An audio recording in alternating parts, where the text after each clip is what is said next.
Hello everyone, welcome back to the channel again. आज के इस वीडियो में हम लोग देखने वाले हैं storage class and nested for loops के मोस्ट एक्सपेक्टेड क्वेश्चन जो आपके सीबीटी एग्जाम में आने वाले हैं। And thank you so much series को इतना प्यार देने के लिए। बहुत सारे कॉम्प्लीमेंट्स मुझे आ रहे हैं सीरीज को लेकर के। सो ये सीरीज तब तक कंटिन्यू रहेगी जब तक आपका पेपर हो नहीं जाएगा। सो आप अपनी कंसिस्टेंसी बनाए रखना, होमवर्क करते रहना और क्लास जरूर से जरूर अटेंड करते रहना। कोई भी क्वेरीज होगी तो कमेंट बॉक्स में लिखना। मैंने जितनी भी प्रीवियस वीडियोस में क्वेरी थी सबको पर्सनली आंसर किया है जा करके। सो अगर आपको वीडियो देखते समय कोई भी तकलीफ है तो कमेंट बॉक्स में जा करके आप ड्रॉप कर सकते हैं। ठीक है, चलो वीडियो को स्टार्ट करते हैं। आज के वीडियो में हम लोग देखने वाले हैं storage class and nested for loop. तो स्टोरेज क्लास क्या होती है इसके बारे में थोड़ा सा हम लोग अपने टॉपिक को ब्रश अप करेंगे ताकि आप लोग क्वेश्चंस को ना कॉन्फिडेंटली अटेम्प्ट कर पाओ। उसके बाद हम लोग नेस्टेड फॉर लूप के क्वेश्चन करने वाले हैं। ठीक है, चलो सबसे पहले हम लोग स्टोरेज क्लास के बारे में जान लेते हैं ये होता क्या है। तो बेटा स्टोरेज क्लास क्या है? स्टोरेज क्लास ये बताता है कि वेरिएबल को मेमोरी में कैसे रखना है, कैसे स्टोर करना है, उसकी लाइफ टाइम क्या होगी, उसका स्कोप क्या होगा, उसकी डिफॉल्ट वैल्यू क्या होगी। ठीक है, तो क्या बताता है ये, क्या क्या चीज बताएगा? ये बताएगा मेमोरी में कैसे स्टोर करना है किसी भी वेरिएबल को। ठीक है, ये बताता है कि उसका स्कोप क्या होगा। ये और क्या बताता है? ये बताएगा उसका लाइफ टाइम क्या होगा। ठीक है, ये बताएगा कि उसकी डिफॉल्ट वैल्यू कितनी होगी। ठीक है, आशा करते हैं ये चीज आपने अपने कॉलेज में पढ़ी होगी। ठीक है, थोड़ी बहुत चीजें और ब्रशअप करते हैं। और क्या चीजें ब्रशअप करना है भैया? ब्रशअप ये करना है कि सी में मेनली कितने टाइप के स्टोरेज क्लासेस होते हैं। न्यूमेरिकल इसी से बनेगा आपका। ठीक है, तो सी में कितने टाइप के स्टोरेज क्लास होते हैं एनीवन? तो सी में चार टाइप के स्टोरेज क्लासेस होती हैं। कौन कौन सी स्टोरेज क्लास होती है? पहला क्या नाम होता है? पहले का नाम है ऑटो। दूसरे का क्या नाम है? दूसरे का नाम है रजिस्टर। तीसरे का क्या नाम है बेटा? तीसरे का नाम है स्टैटिक। चौथे का क्या नाम है? चौथे का नाम है एक्सटर्न।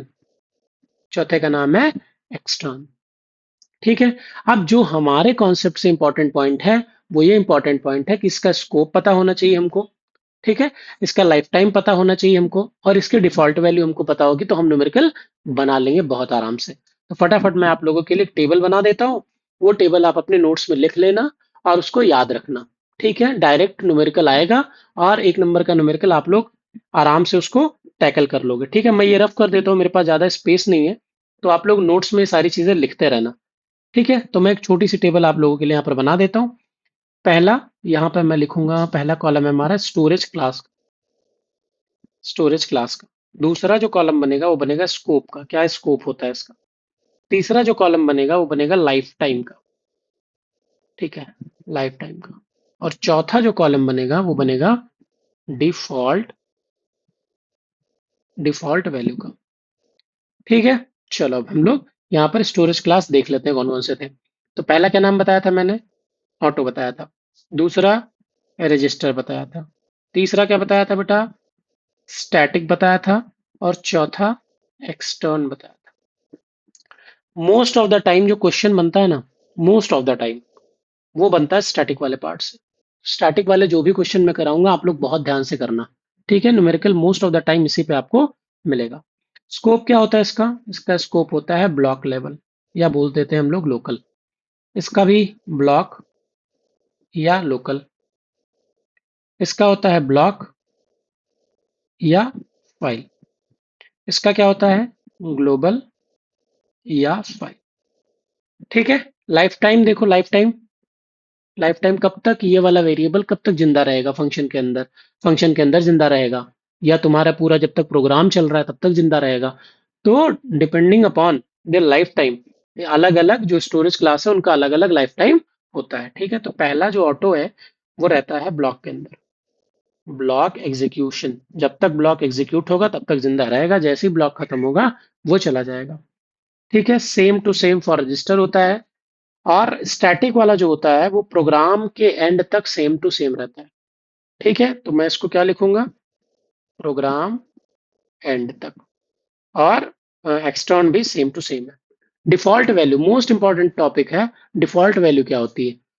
तो हमेशा याद रखो, ऑटो की होती है गार्बेज, रजिस्टर की होती है गार्बेज, स्टैटिक की होती है जीरो और एक्सटर्न की होती है जीरो।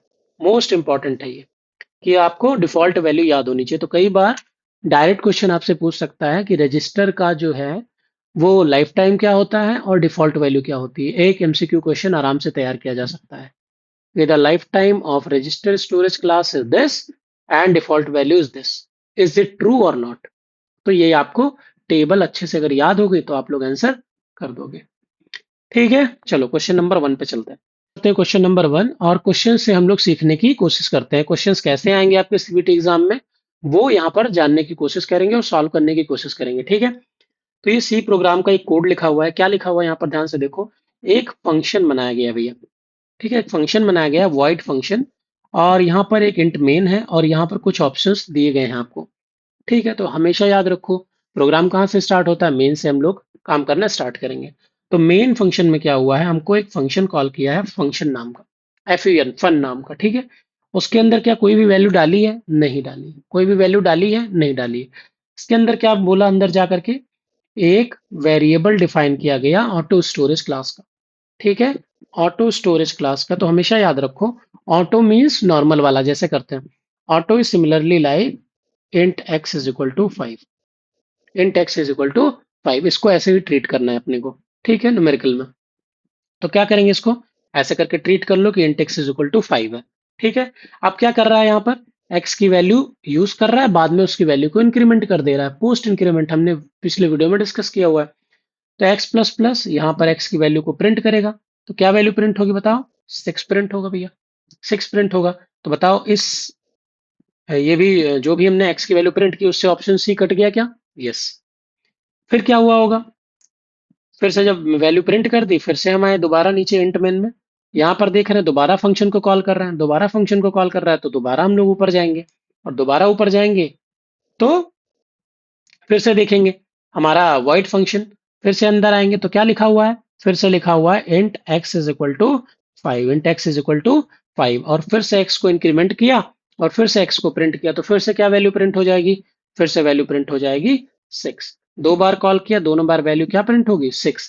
अच्छा ये बताओ भैया, हमने यहाँ पर 6 क्यों नहीं यूज किया, हमने यहाँ पर 6 को प्लस प्लस क्यों नहीं किया, 6 को प्लस प्लस क्यों नहीं किया, क्योंकि x था 6 और आपने जो वैल्यू निकाली थी अभी इससे पहले वाले फंक्शन में, एफईएन में पहला वाला जब कॉल किया था, तो उस टाइम तो इसकी वैल्यू थी 5। हमने उससे इंक्रीमेंट किया, एक प्लस वन किया, 6 हुआ। जब दोबारा फंक्शन को कॉल किया तो 6 प्लस प्लस क्यों नहीं किया भैया आपने। ठीक है, 6 प्लस प्लस क्यों नहीं किया, क्योंकि बेटा मैंने अभी आपको बताया कि ऑटो क्या होता है, ऑटो का स्कोप क्या होता है, ब्लॉक लेवल तक। जैसे ही ये ब्लॉक खत्म हुआ, जैसे ही ये ब्लॉक खत्म हुआ, जैसे ही ये ब्लॉक खत्म हुआ, इस वाले एक्स की जो इन्होंने लोकली यहाँ पर बनाया हुआ है, इसकी इसका स्कोप खत्म हो गया। हम दोबारा से जाकर के वापस से जब भी कॉल करेंगे तो दोबारा से इनिशियलाइज करना पड़ेगा। ठीक है, ठीक है।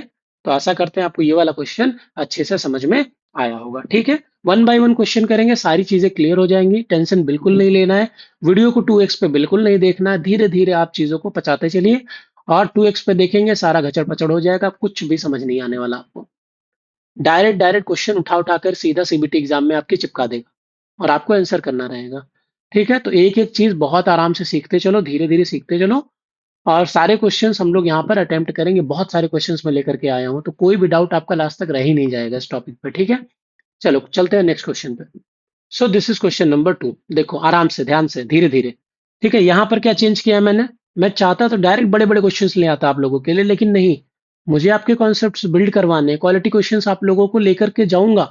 ये सारे क्वेश्चंस फाउंडेशन आपके स्ट्रांग कर देंगे, फिर आप अच्छे लेवल के क्वेश्चन खुद से खुद बनाने लगोगे। ठीक है, बहुत सारे क्वेश्चन है इस स्लाइड में, तो धीरे धीरे सीखते चलना आप लोग। ठीक है, तो चलो फंक्शन से हम लोग कॉल करना स्टार्ट करते हैं, मेन फंक्शन से। तो पहला फंक्शन जब कॉल हुआ होगा तो क्या हुआ भैया, यहाँ पर कॉल हुआ। अब यहाँ पर जो चेंज आया वो क्या चेंज आया, स्टैटिक आया। इस बार स्टैटिक आया, तो हमेशा याद रखो, हमेशा याद रखो, स्टैटिक वाला जो भी लाइन होता है, static int x is equal to 5, ये पूरे प्रोग्राम के अंदर, ये पूरे प्रोग्राम, जब तक ये पूरा प्रोग्राम रन करेगा तब तक सिर्फ एक बार एग्जीक्यूट होगा। हमेशा याद रखो, जैसे ही तुम न्यूमेरिकल सॉल्व करने लगो, पहली बार इस लाइन को यूज करो, उसके बाद इस लाइन को कट कर दो, इस लाइन को कट कर दो। कैसे करते हैं वो देखो। देखो यहाँ पर मैंने क्या किया, फंक्शन को कॉल किया, static int x is equal to 5, मैंने क्या किया, एक्स इज इक्वल टू 5 कर लिया। वापस से क्या किया, एक्स प्लस प्लस किया, यहाँ क्या प्रिंट कराया, 6। ठीक है, मैंने क्या बोला, इस लाइन को कट कर दो, इनिशियलाइज और डिफाइंड अब नहीं होगा। ठीक है, अब उस लाइन को हमने कट कर दिया। अब हम यूज करेंगे direct x is equal to 6। ठीक है, अब क्या हुआ, दोबारा फंक्शन को कॉल किया, ऊपर गए, x को क्या बोला, प्लस प्लस कर दो, तो प्लस प्लस हो गया, x इज इक्वल टू 7। क्या मैंने दोबारा इनिशियलाइज किया, क्या मैंने दोबारा ये वाली लाइन चलाई स्टैटिक वाली, नहीं चलाई, दोबारा स्टैटिक वाली लाइन चलाई, नहीं चलाई। क्यों, क्यों नहीं चलाई, रीजन बताता हूं।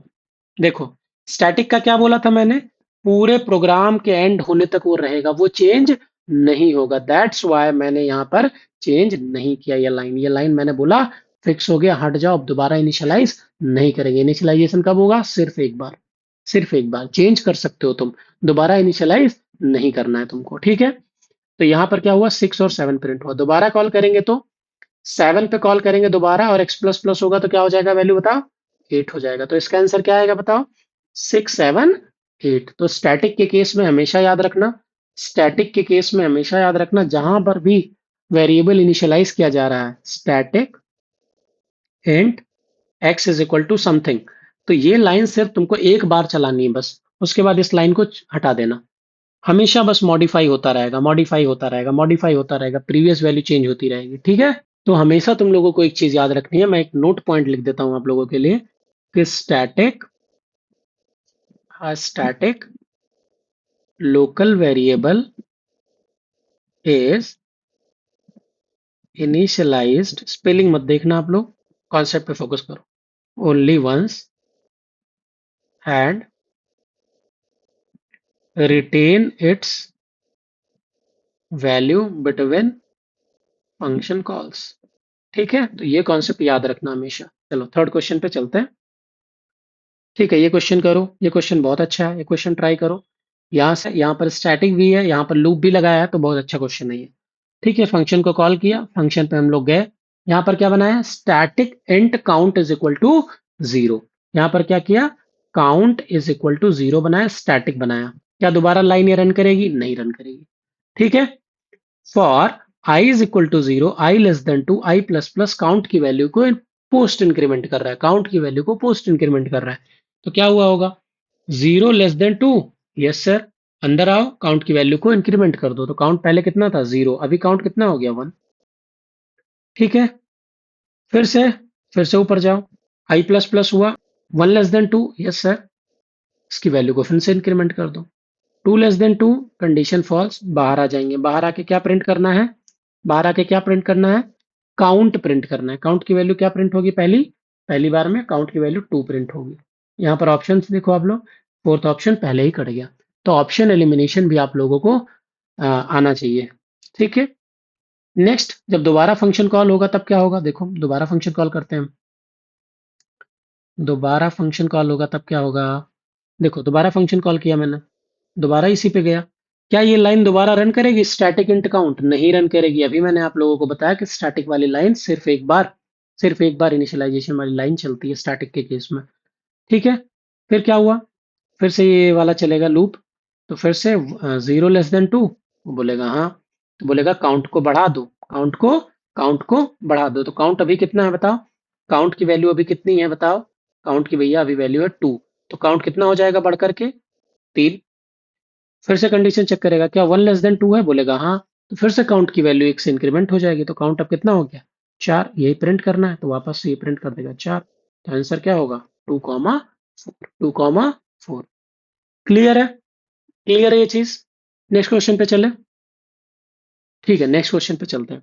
यहाँ पर देखो, स्टैटिक जो वेरिएबल बना गया है ये ग्लोबल बना दिया गया है, और यहाँ पर एक फंक्शन लिखा गया है, यहाँ पर एक इंटरमेन फंक्शन आपका लिखा हुआ है। हमने क्या कॉल किया, हमने पहले ही इस फंक्शन को कॉल कर दिया। एक बात देखने वाली है, यहाँ पर जो स्टैटिक वेरिएबल बना है इस बार, वो क्या बना है, वो ग्लोबल टाइप का बना हुआ है।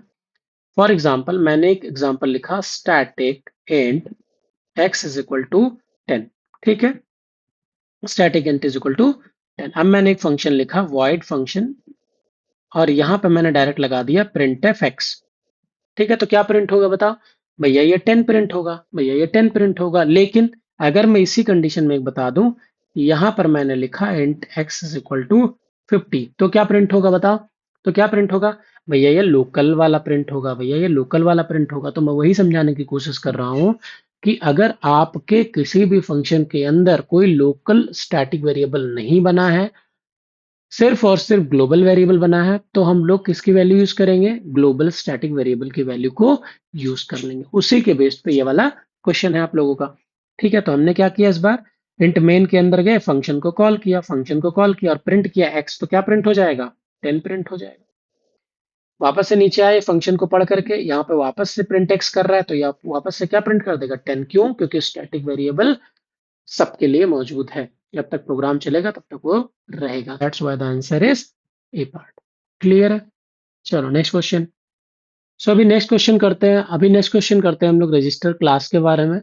रजिस्टर क्लास का क्या मतलब होता है, इसके बारे में थोड़ा सा लिटिल बिट डिस्कस कर लेते हैं। देखो, जब भी हम लोग किसी वेरिएबल के आगे रजिस्टर नाम से उसको इनिशियलाइज करते हैं, register int x is equal to 10, register ये हिंट देता है कंपाइलर को कि अगर हो सके तुमसे तो ये जो मैंने वेरिएबल बनाया है इसको स्टोर कर दो रजिस्टर के अंदर, क्योंकि मैं बार बार इसको एक्सेस करना चाहता हूँ।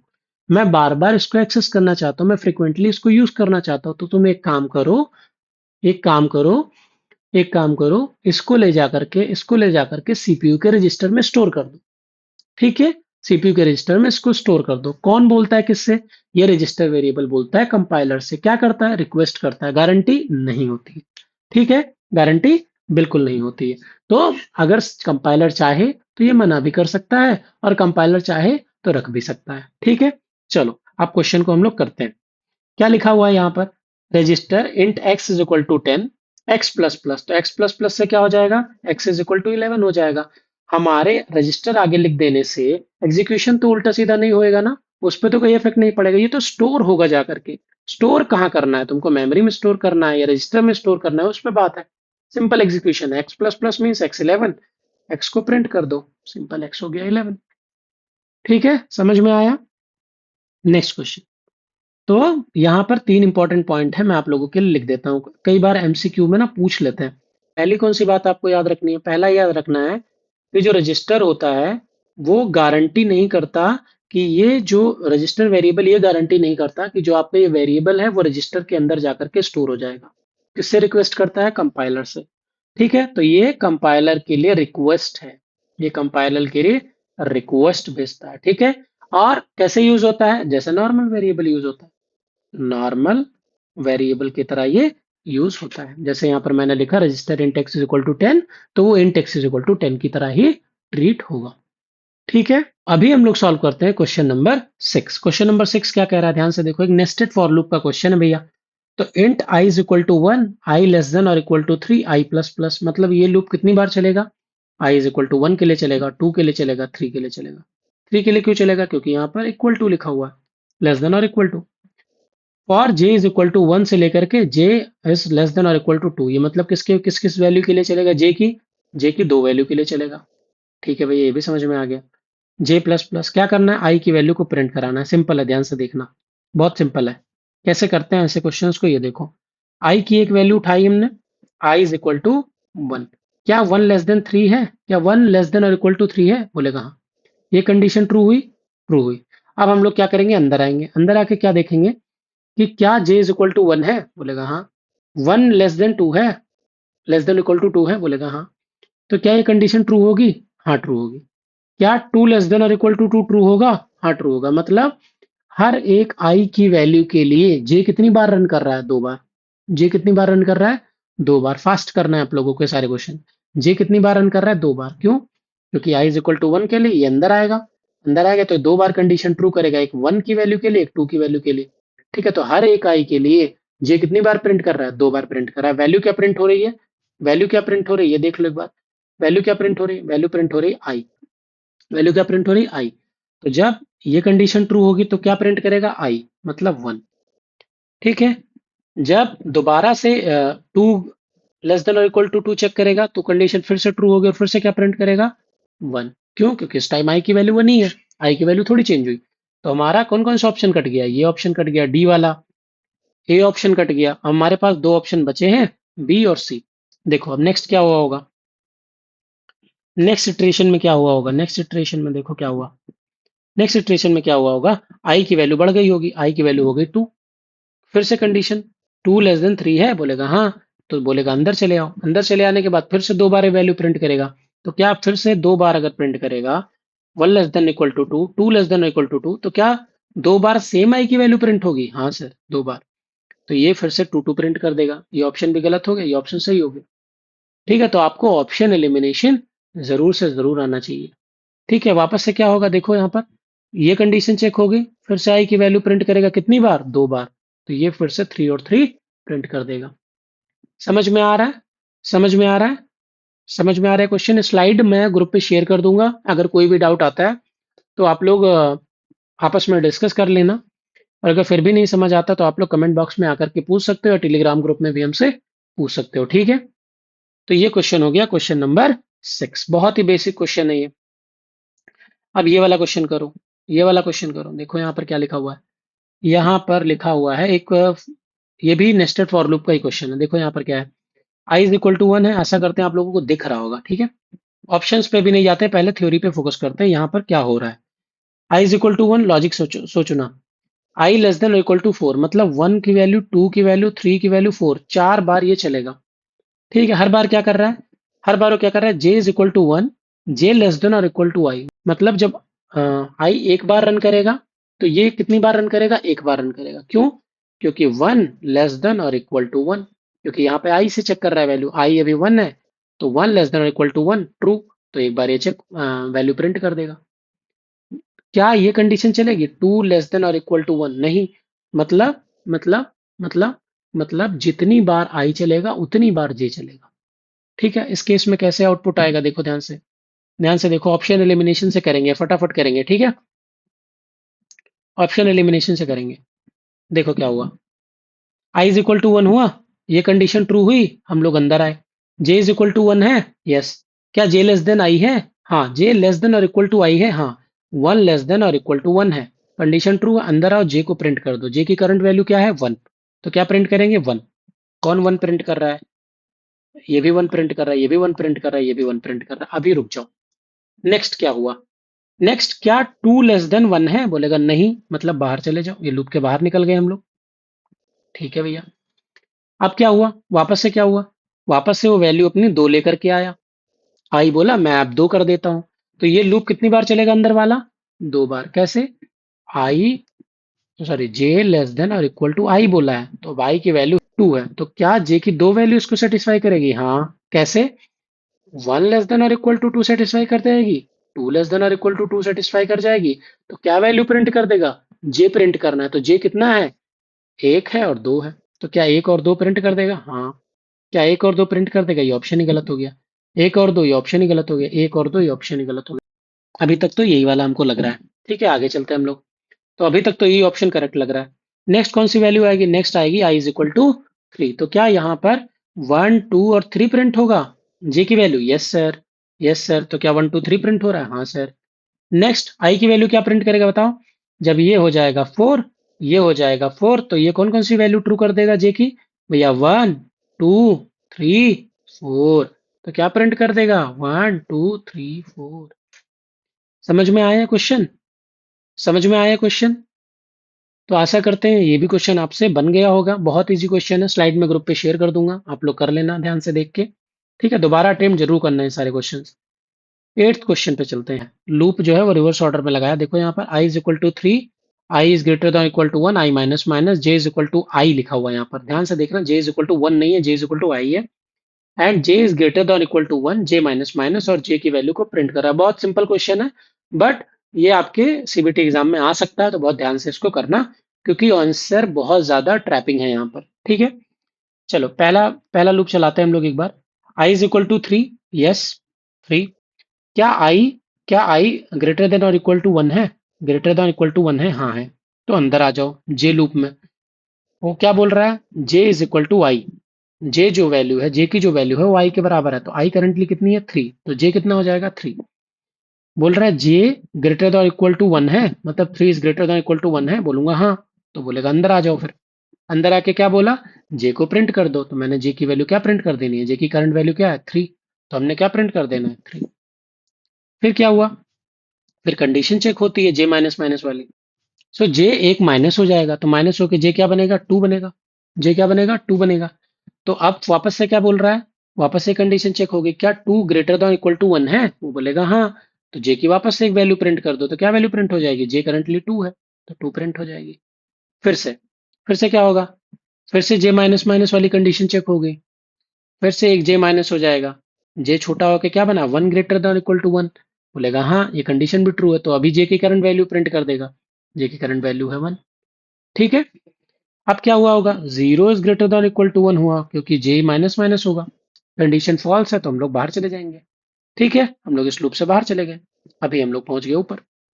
अब क्या हुआ होगा, अब क्या हुआ होगा, अब क्या हुआ होगा, अब देखो यहाँ पर एक स्पेस भी है, तो हमेशा जब भी अपना जे वाला लूप चलेगा, वो टर्मिनेट होगा, उसके बीच में स्पेस आ जाएगा। ठीक है, आउटपुट में इसीलिए स्पेस दिया हुआ है, ध्यान से देखो, आउटपुट में हमेशा इसलिए स्पेस दिया हुआ है, ध्यान से देखना। ठीक है, तो छोटी छोटी चीजें हैं, बट न्यूमेरिकल में इतना इफेक्ट नहीं करेगा, क्योंकि आप लोग यहाँ पर क्वेश्चन सॉल्व करोगे, लेकिन आप जो प्रोग्रामिंग करोगे तो आपको इफेक्ट दिखेगा। ठीक है, अब क्या हुआ होगा, अब हम लोग आई की वैल्यू एक से माइनस करेंगे, तो अब आई की वैल्यू कितनी हो गई, टू हो गई होगी। चलो नेक्स्ट इटरेशन चलाते हैं और आंसर मैच करते हैं फटाफट। तो आई की वैल्यू कितनी हो गई बेटा, आई की वैल्यू हो गई टू, आई की वैल्यू कितनी हो गई, टू हो गई। तो टू क्या टू ये वाली कंडीशन सेटिस्फाई कर रहा है, हाँ कर रहा है, तो हम लोग क्या करेंगे, अंदर आ जाएंगे। जे इज इक्वल टू आई, तो जे इज इक्वल टू भी टू हो गया, क्योंकि जे आई के बराबर आएगा। अब कंडीशन चेक कर लो, क्या टू ग्रेटर देन और इक्वल टू वन है, बोलेगा हाँ, तो क्या बोलेगा, जे को प्रिंट कर दो, जे को प्रिंट कर दो, जे को प्रिंट कर दिया। फिर दोबारा जे माइनस माइनस हुआ, तो one greater than equal to one, वो बोलेगा क्या कंडीशन ट्रू है, बोलेगा हाँ, तो फिर से जे प्रिंट कर दो, फिर से जे प्रिंट कर दो। क्या zero is greater than equal to one है, नहीं, तो क्या प्रिंट करेगा, बाहर चले जाएंगे, बाहर जाके क्या लगाएंगे, स्पेस, स्पेस क्रिएट कर देना यहाँ पर। अच्छा यहाँ पर भी स्पेस है, तो स्पेस क्रिएट कर दो, टू और वन, फिर से स्पेस थोड़ा सा दे देते हैं, जैसा कि आउटपुट में लिखा हुआ है। नेक्स्ट आई की वैल्यू क्या हो जाएगी, वन, तो क्या one greater than equal to one है, बोलेगा हाँ, हाँ तो अंदर आ जाओ, अंदर आ जाओ, जे की वैल्यू भी क्या हो जाएगी, वन, तो क्या one greater than equal to one है, बोलेगा हाँ, तो क्या प्रिंट कर दो, जे की वैल्यू। नेक्स्ट, क्या zero is greater than equal to one है, बोलेगा नहीं, नहीं तो बाहर चले जाओ, स्पेस दे के बाहर चला गया, बाहर क्या आया, बाहर आई की वैल्यू एक और माइनस हो गई, तो हो गया zero is greater than equal to one है, नहीं, तो तुम क्या करो, अब टर्मिनेट कर दो लूप को। ठीक है, सब टर्मिनेट होके क्या आंसर आया, three two one two one one, three two one two one one, this is the answer. तो ऐसे आप लोग को क्वेश्चंस डिकोड करना है स्टेप बाय स्टेप, बहुत ध्यान से करना है, सरल क्वेश्चंस आएंगे, लेकिन बहुत ज्यादा ट्रैपिंग क्वेश्चंस होंगे, तो बहुत ध्यान से क्वेश्चंस को अटेम्प्ट करना, ठीक है, लालच में नहीं पड़ना है। नेक्स्ट क्वेश्चन, चलो अभी करते हैं question number nine, easy question है बहुत ज्यादा। क्या दो लूप दिया हुआ है यहाँ पर और काउंट की वैल्यू को प्रिंट करा रहा है, चलो वन बाय वन देखते हैं। पहले बोला int I is equal to zero, और इनिशियली काउंटर लगा रखा है, count is equal to zero, इसी की वैल्यू को लास्ट में ये लोग प्रिंट करा रहे हैं, जीरो, तो कंडीशन चेक करो, क्या जीरो लेस देन फाइव है, बोलेगा हाँ, तो तुम क्या काम करोगे, जेथ लूप में आ जाओगे, और जे लूप में आके क्या चेक करोगे, J is equal to zero, yes, क्या जे लेस देन आई है, आई की वैल्यू तो जीरो है, नहीं, तो क्या करोगे, तुम अंदर का कुछ भी प्रिंट नहीं करोगे, तुम बाहर निकल जाओगे यहाँ से। दोबारा इटरेशन में क्या होगा, आई इज इक्वल टू वन हो जाएगा, क्या वन लेस देन फाइव है, बोलेगा हाँ, जे इज इक्वल टू जीरो है इस टाइम पे, तो क्या जीरो लेस देन वन है, बोलेगा हाँ, तो क्या करेगा, एक बार वो अंदर जाएगा लूप के और काउंट की वैल्यू को क्या कर देगा, प्लस वन कर देगा, तो काउंट की वैल्यू बढ़ करके कितनी हो गई, वन हो गई। थर्ड इटरेशन में क्या हुआ, आई की वैल्यू टू हो जाएगी, तो टू लेस देन फाइव है, बोलेगा हाँ, तो अब जे वाले लूप में जाओ, जे वाले में क्या होगा, पहले तो जीरो आएगा, तो जीरो लेस देन टू है, बोलेगा हाँ जीरो लेस देन टू है, तो क्या करो, काउंट की वैल्यू को एक बढ़ा दो, काउंट की वैल्यू को एक बढ़ा दिया। फिर जे लूप में प्लस प्लस भी है, तो जेथ लूप में प्लस प्लस होगा, तो क्या वन लेस देन टू भी कंडीशन ट्रू होगी, हाँ, तो फिर से एक बार बढ़ा देगा। क्या टू लेस देन टू है, ये वाली कंडीशन फॉल्स होगी, इसके लिए कुछ नहीं करेगा। नेक्स्ट, तीसरी बार में क्या होगा, थर्ड बार जब लूप चलाएंगे, तो थ्री आई की वैल्यू के लिए चेक कर रहा है, थ्री लेस देन फाइव है, बोलेगा हाँ, तो जे लूप कितनी बार चलेगा बताओ, जे लूप चलेगा तीन बार, तो इसकी वैल्यू को वो तीन बार इंक्रीमेंट करेगा, तीन बार, कैसे, एक तो जीरो वैल्यू के लिए, एक तो वन वैल्यू के लिए, एक तो टू वैल्यू के लिए। ठीक है, एक तो जीरो के लिए, एक तो वन के लिए, एक तो टू के लिए, तीन बार इंक्रीमेंट कर दो, तो तीन से चार हुआ होगा, चार से पांच हुआ होगा, पांच से छह हुआ होगा। अब फिर से आई की वैल्यू कितनी आई, फोर, तो फोर लेस देन फाइव है, इस बार बताओ, फोर लेस देन फाइव है, तो जे की कौन कौन सी वैल्यू के लिए ट्रू होगा, जीरो के लिए, वन के लिए, टू के लिए, थ्री के लिए, तो अभी ये वैल्यू कितनी बार बढ़ेगी, चार बार। कितनी बार बढ़ेगी? 4 बार। तो 6 से 7 हुआ होगा, 7 से 8 हुआ होगा, 8 से 9 हुआ होगा, 9 से हो गया 10। जो फाइनल काउंट की वैल्यू प्रिंट होगी वो कितनी प्रिंट होगी? 10। ठीक है। तो क्वेश्चंस आप लोग को ऐसे ही फटाफट सॉल्व करना है। ठीक है, क्वेश्चन समझ में आ रहा है आप लोगों को? ठीक है, आप लोग कमेंट में रिप्लाई कर देना, कुछ भी डाउट हो तो टाइम स्टैम्प लगा देना कि भैया यहाँ पे मुझे डाउट आ रहा है, इसको दोबारा आप एक्सप्लेन कर दो तो मैं नेक्स्ट वीडियो में कर दूंगा आपके लिए। ठीक है। सारे क्वेश्चंस मैंने आप लोगों के लिए यहाँ पर लगा के रखे हैं स्लाइड में। आप लोगों को वन बाय वन सारे क्वेश्चन सॉल्व करने हैं और मुझे आंसर्स आप लोग अपने जरूर बताना। ठीक है। आप लोग आइधर टेलीग्राम ग्रुप में डाल देना होमवर्क, या आप लोग यहाँ पर अपने कमेंट बॉक्स में डाल देना। ठीक है। तो मिलते हैं नेक्स्ट वीडियो में, बहुत सारे क्वेश्चंस करने हैं अभी हम लोग को। नेक्स्ट टॉपिक जो कवर होगा वो आप लोग का होगा पॉइंटर्स और फंक्शंस के, काफी सारे क्वेश्चंस सॉल्व करेंगे। और भी बहुत सारे हम लोग टॉपिक्स करने वाले हैं। तो बहुत ज्यादा इंपॉर्टेंट है ये लेक्चर, आप लोगों को देखना, ये प्लेलिस्ट फॉलो करना। मोस्ट प्रॉब्ली जहां तक है, संडे तक हम लोग सी प्रोग्रामिंग वाइंड अप कर देंगे और हम लोग स्टार्ट करेंगे data structure and algorithms part. ठीक है, तब तक के लिए आप लोग वीडियो देखते रहें and stay connected to the channel, share it, subscribe and follow us on Instagram. Thank you so much, stay connected to the channel, all the best.